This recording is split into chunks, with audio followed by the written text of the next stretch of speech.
यार साबरी, तुम वाकई एक मुखलिस दोस्त हो। जल्दी से मेरे गले लग जाओ भाई।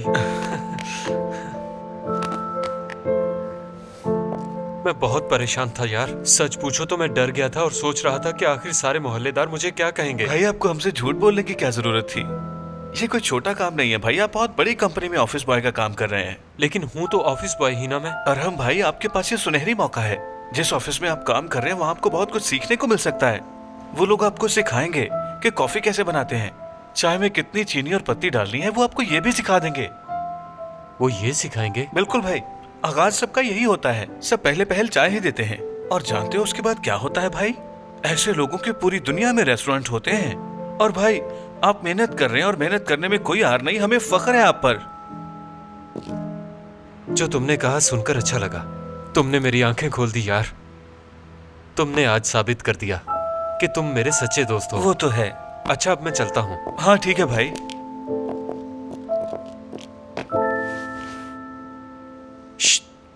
तुम घर नहीं जा रहे? इस वक्त यहाँ के गार्ड्स तक जा चुके हैं, तुम यहाँ क्या करोगे बताओ? कुछ नहीं भाई, बस ताजी हवा खाने बैठ गया। अब जाइए, मैं चला जाऊंगा। हाँ साबरी, मैं तुम्हें अपने घर ले चलता, लेकिन तुम रजा भाई को तो जानते ही हो ना। जानता हूँ भाई। मैं उनसे एक बार बात कर लेता हूँ। नहीं भाई नहीं, आप प्लीज किसी को फोन मत कीजिए। वो इजाजत दे भी दें फिर भी मैं नहीं जा पाऊंगा। मैं थोड़ी देर यहाँ बैठ के चला जाऊंगा घर। बड़े अजीब आदमी हो तुम यार। ठीक है, अपना ख्याल रखना भाई। शब खैर।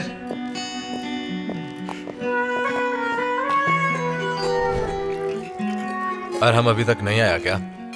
बेटा वो घर आ ही जाएगा, तुम लोग तो खाना खाओ। बिस्मा को भी भूख लगी है, खाओ। शाबाश मेरा बेटा।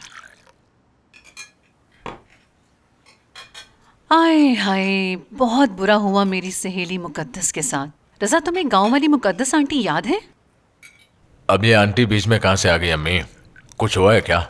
हाँ, बहुत बुरा हुआ है उन बेचारों के साथ बेटा। उसके बेटे ने अपनी बीवी को तलाक दे दी। उसकी इतनी खूबसूरत बीवी और बच्चे बेसहारा हो गए, अब उनका कोई सहारा ही नहीं। खुदा गर्क करे उसे। गारत ही समझो बेटी। तलाक होने के बाद उसका कारोबार तबाह हो गया और अब उसने अपनी माँ को फोन किया है कि मैं बहुत शर्मिंदा हूँ और वापस आना चाहता हूँ। तो मैं क्या करूँ अम्मी? अगर उन्हें काम चाहिए तो मैं क्या कर सकता हूँ? देखो बेटा, बात करने का मकसद ये नहीं है, बात नौकरी की नहीं है। मैं ये कह रही हूँ कि औरत की आह नहीं लेनी चाहिए। जानते हो बेटा, जब वो उस औरत को तलाक दे के जा रहा था तो उसने उसको इतनी बद्दुआएं दी कि सबका दिल हिल गया। मैं कसम खाती हूँ कि यही उसकी बर्बादी की वजह है। यही होना चाहिए था उसके साथ। इतना काफी नहीं है? अम्मी मुझे समझ नहीं आ रही कि आपने ये बातें क्यों शुरू कर दी हैं। चले छोड़िए, खाना खाइए। आप बस सुकून कीजिए। लेकिन उसने गलत किया बेटा।